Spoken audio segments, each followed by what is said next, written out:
Hello student, welcome to my YouTube channel excellent success group.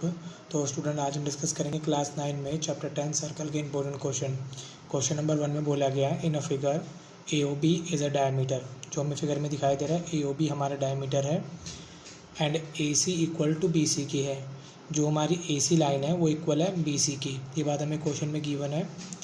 Angle C A B is equal to, हमारा angle C A B ये वाला angle बताना हमें कितने degree का होगा।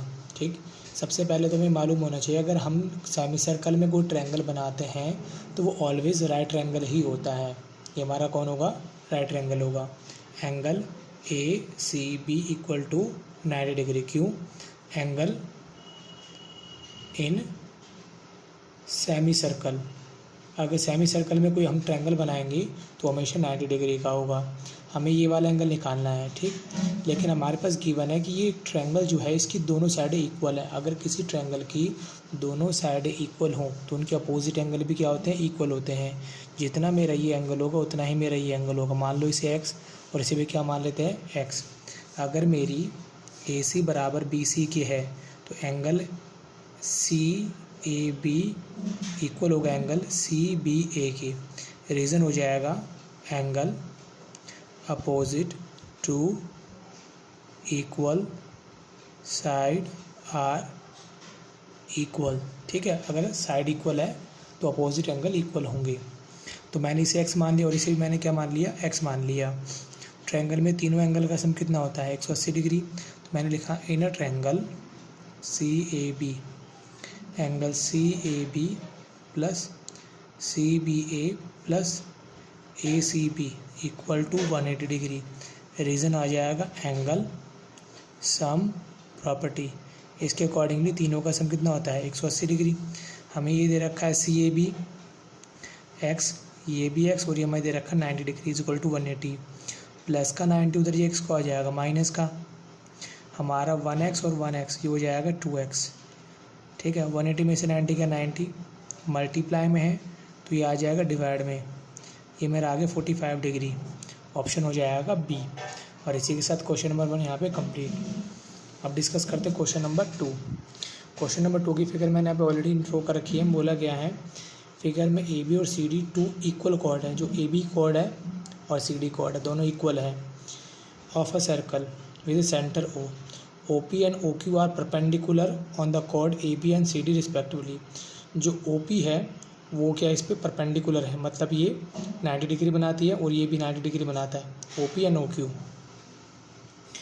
फिर आगे बोला गया है if P O Q is 150 degree, P O Q ये हमारा 150 डिग्री है। तो बताओ एंगल ए पी क्यू कितना होगा? ए पी क्यू हमसे ये वाला एंगल पूछा गया है, ए पी क्यू। ठीक है, ये तो पूरा 90 डिग्री है और ये एंगल बताओ कितने डिग्री का होगा। तो हमारे पास जो ट्रायंगल बना हुआ है, देखो ये कौन है इसके अंदर? रेडियस। ये भी कौन है? रेडियस।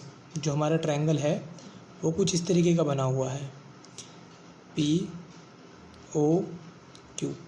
ये एंगल हमें दे रखा है 150 डिग्री का और ये हमारी रेडियस है, ये भी हमारी रेडियस है। जैसे हमने ऊपर वाले क्वेश्चन में किया था, अगर साइड इक्वल है तो अपोजिट एंगल क्या होंगे? Equal.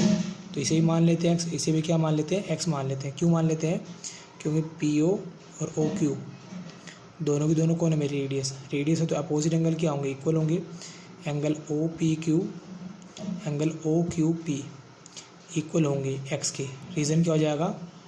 Opposite angle to equal side are equal, इस वजह से ये बराबर होंगे।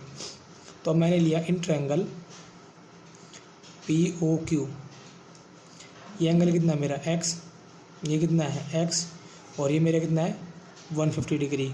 तीनों का सम कितना होगा? 180 डिग्री। रीज़न हो जाएगा angle sum property. Angle sum property मतलब तीनों का जोड़ कितना होता है? 180 डिग्री। एक्स और एक्स कितना होगा मेरा? 2x प्लस का 150 उधर एक्स को आ जाएगा माइनस का 2x is equal to 1 minus किया 30, एक्स इज इक्वल टू 30 में 2 का डिवाइड दिया 15 डिग्री आ गया मेरा। यानी कि जो ये अंदर की तरफ एंगल बन रहा है ये मेरा एक्स जो मैंने माना था। ठीक है, मेरा एंगल मुझे मालूम है एंगल ए पी ओ, ये पूरा एंगल ए पी ओ ये था 90 डिग्री, ठीक है। इसके हो रहे हैं 2 पार्टीशन, पहला पार्टीशन ए पी क्यू और दूसरा पार्टीशन जो मेरे अंदर वाला है, ये मैंने क्या माना था, x माना था, इज इक्वल टू 90। x की वैल्यू मैंने कितनी निकाली है 15 डिग्री, तो यहाँ 15 रखा, प्लस का उधर x को आ जाएगा माइनस का, 90 माइनस 15, ये आ गया 75, 75। तो मेरा ऑप्शन हो जाएगा यहाँ पे बी। ये मेरा क्वेश्चन नंबर 2 यहाँ पे कंप्लीट। अब डिस्कस करें क्वेश्चन नंबर 3। तो क्वेश्चन नंबर 3 मैंने नोट कर लिया, बोला गया angle in a same segment of a circle are equal होंगे, कॉम्प्लीमेंट्री होंगे, सप्लीमेंट्री होंगे, वर्टिकली अपोजिट एंगल होंगे, ये बताना है। देखो ये मेरी है थ्योरम 10.9। इस थ्योरम में मैंने प्रूव भी करवाया था, अगर कोई सर्कल है, ठीक है, हमारे पास 2 सेगमेंट होते हैं, जो ऊपर वाला बड़े वाला हिस्सा है ये होता है मेजर सेगमेंट, जो नीचे वाला छोटा सा हिस्सा ये वाला, इसे बोलते हैं माइनर सेगमेंट। अगर इसके अंदर कोई मैं एंगल बनाता हूँ, लाइक मेरा जो ये वाला एंगल है वो इक्वल होगा इस वाले एंगल के, ठीक है।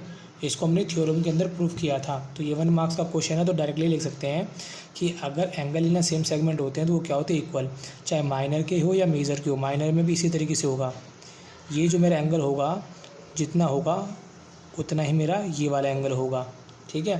चाहे माइनर हो चाहे मेजर हो, दोनों में क्या होते हैं, ये इक्वल होते हैं। तो मेरे यहाँ पे आंसर हो जाएगा ए, इक्वल, ठीक है। थ्योरम 10.9 में मैंने प्रूफ करके दिखाया है, चाहो तो आप उस वीडियो को देख सकते हो, जिसका मैं लिंक डिस्क्रिप्शन में दे दूँगा। अब क्वेश्चन नंबर 4 में दे रखा है, मैं क्या देखो, in figure O A 5 centimetre, ओ ए मेरी रेडियस है जो कि 5 सेंटीमीटर दे रखी है, ए बी 8 सेंटीमीटर, ए से लेके बी तक 8 सेंटीमीटर है। ओ डी को परपेंडिकुलर डाला गया है, किस पे, ए बी पे। अगर परपेंडिकुलर डाला गया है, ध्यान रखना, सेंटर से अगर कॉर्ड परपेंडिकुलर डाला जाता है तो वो उसका परपेंडिकुलर बाइसेक्टर होता है, जिसका मतलब जितना मेरा ए सी होगा उतना मेरा बी सी होगा। ए सी और बी सी इक्वल होंगे। हमें दे रखा ए बी टोटल 8, तो जिसका मतलब ये होगा 4 सेंटीमीटर ये होगा और 4 सेंटीमीटर ये होगा। Then C D is equal to, हमें सी डी की लंबाई बतानी है। क्या बतानी है, सी डी की लंबाई बतानी है। तो सबसे पहले यहाँ पे लिखते हैं, if draw perpendicular from centre to chord it's bisect, perpendicular bisect its, sorry, bisect chord, bisect the chord. अगर परपेंडिकुलर किया जाएगा तो उसको बाइसेक्ट करेगा, जिसका मतलब जितना ए सी उतना मेरा बी सी। तो यहाँ मेरा एक बन गया राइट ट्रायंगल ओ सी ए, ये 5 है, ये 4 है। मैं ओ से निकाल लूँगा क्योंकि मुझे ओ डी तो मालूम है, ओ डी तो मेरी रेडियस होगी, सेंटर से जाने वाले जितनी होती है वो रेडियस होती है, यानी जितना मेरा ओ ए है उतना ही मेरा ओ डी होगा, ठीक है, क्योंकि ये रेडियस, और रेडियस कितनी दे रखी है हमें 5 सेंटीमीटर। मैंने लिखा इन ट्रायंगल ए ओ सी में 90 डिग्री के सामने वाली होती है हाइपोटेन्यूज, हाइपोटेन्यूज का स्क्वायर, बेस का स्क्वायर एंड परपेंडिकुलर का स्क्वायर। हाइपोटेन्यूज में 5 दे रखी है, बेस हमारा 4 है, परपेंडिकुलर हमारा ओ सी है। 5 को 5 से मल्टीप्लाई किया, 4 को 4 से किया, ओ सी का स्क्वायर, प्लस का इधर एक्स का हो जाएगा माइनस का, ठीक। इस पे से स्क्वायर हटेगा, सामने वाले पे अंडर रूट, माइनस किया 9 का अंडर रूट कितना होता है 3। तो मेरी ओ सी की लंबाई आ गई 3। ओ सी हमें क्या पूछा गया, सी डी पूछा गया है। तो सी डी निकालने के लिए हमें क्या करना पड़ेगा, ओ डी में से माइनस करना पड़ेगा ओ सी को। तो ओ डी में दे रखा 5, ओ सी हमने कितना निकाला है 3, माइनस किया कितना आया 2 सेंटीमीटर, ठीक। तो क्वेश्चन नंबर 4 का मेरा आंसर हो जाएगा ए। और स्टूडेंट इसी के साथ मेरा क्वेश्चन नंबर 4 यहाँ पे कंप्लीट होता है। उम्मीद करता हूँ स्टूडेंट आपको क्वेश्चन समझ में आ गए होंगे। अगर आपको वीडियो अच्छी लगी तो वीडियो को लाइक करें, शेयर करें, कमेंट करें और इस चैनल को जरूर सब्सक्राइब कर लें। मिलते हैं अगली वीडियो में। Okay, bye bye, thank you.